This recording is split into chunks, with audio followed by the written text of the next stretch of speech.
All right, so I'm going back to where I'm staying. I'm staying at the Sierra Hotel, okay?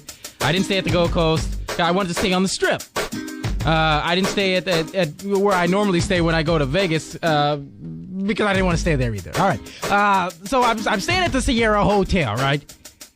And I'm coming back from the Cauliflower Alley Club. I think it was on a Tuesday.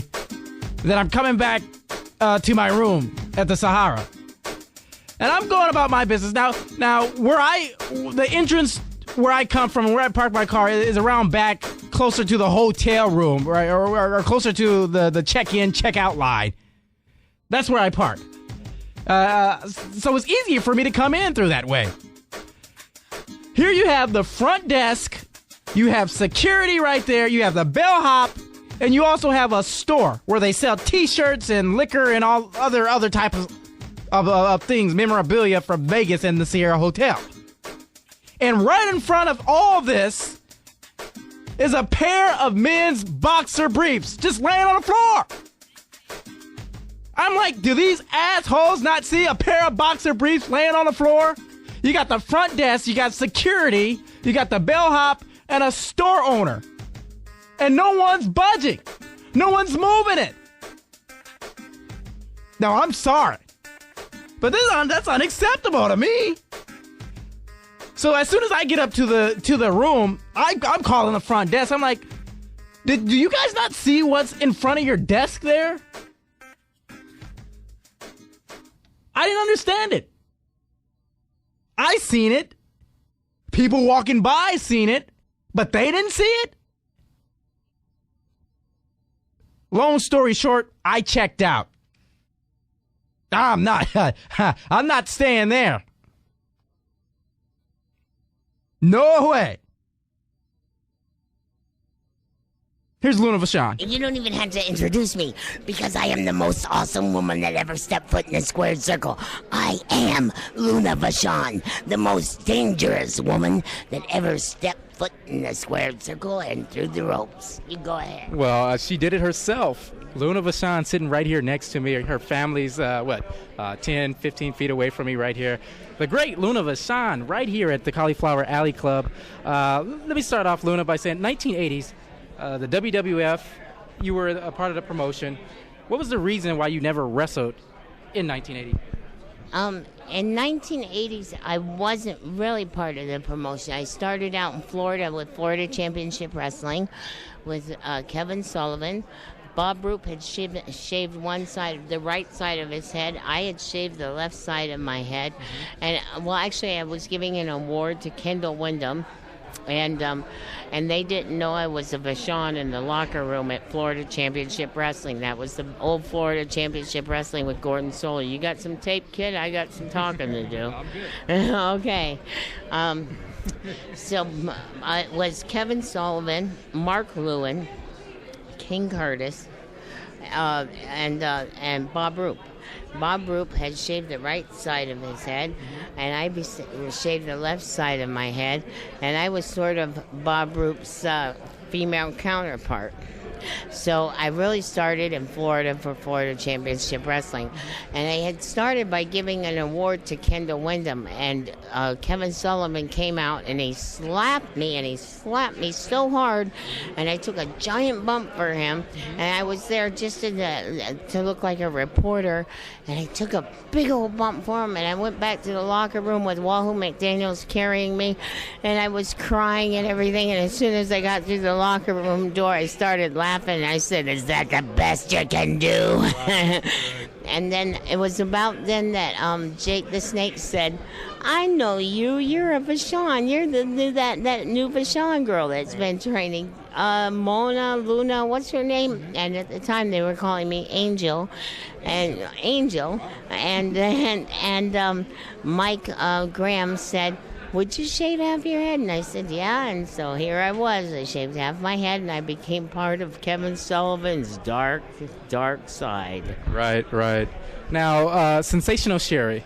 Of course, you feuded with her numerous times. In 1993, what are your fondest memories of this Okay, well, Caesar's Palace was where WrestleMania was that year. And I was working in a Shoney's restaurant. I pretty much given up on wrestling. And I get a phone call. I don't even have my own phone. And I get a phone call at the Shoney's restaurant, and somebody's on the other end says, Vince McMahon wants to talk to you. Now, I had been in Puerto Rico, and I had been training. I was with David Heath, then my ex-husband, and I had been training quite a bit in the gym. I was pretty pumped up for a female, nothing to the China's extent, but more like a fitness model. Okay? So, apparently they wanted me to do WrestleMania. So here I am working 70 hours a week in a Shoney's restaurant, giving up on wrestling, and somebody, I don't even remember who it is, called me and said, call Vince McMahon tomorrow. And I called Vince McMahon. I had 2 weeks to get ready. I met J.J. Dillon in Charlotte, and J.J. Dillon signed my contract, and from there, I guess it's pretty much history. But it was amazing that night at Caesar's Palace. I went out to the ring with Shawn Michaels, and Sherry went out with Tatanka. Yeah.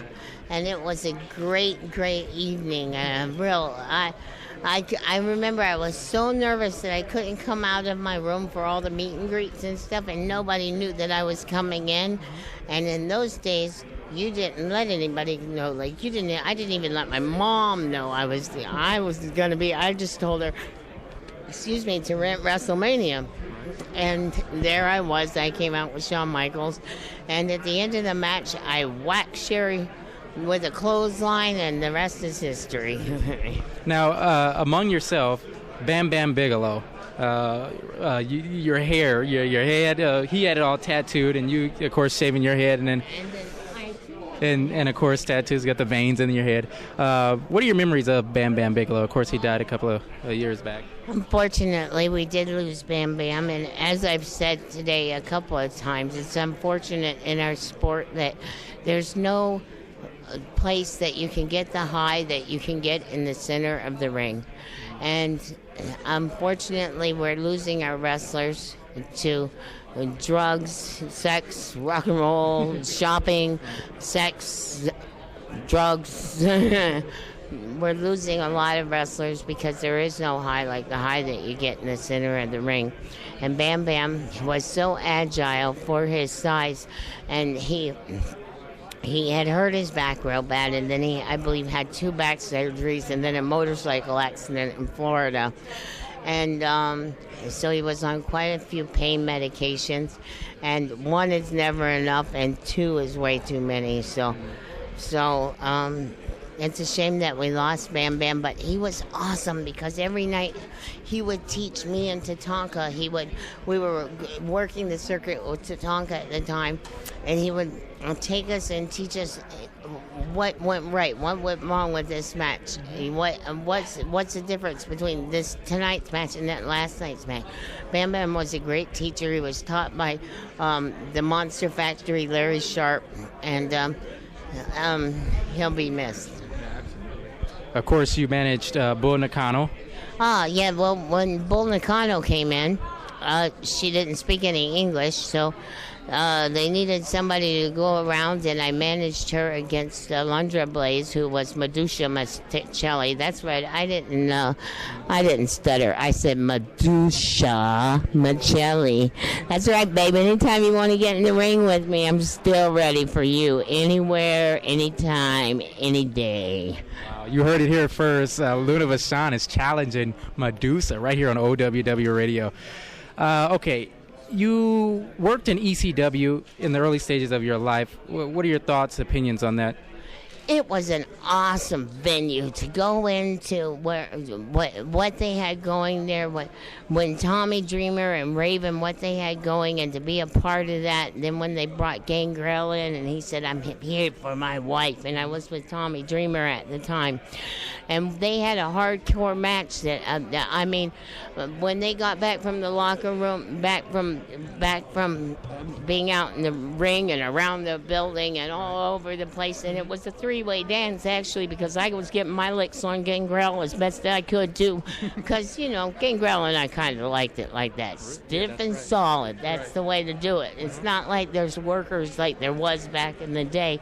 When you went to ECW Arena, you better be ready to be taken to take it and give it out. That's what the fans really wanted to see, too. Exactly.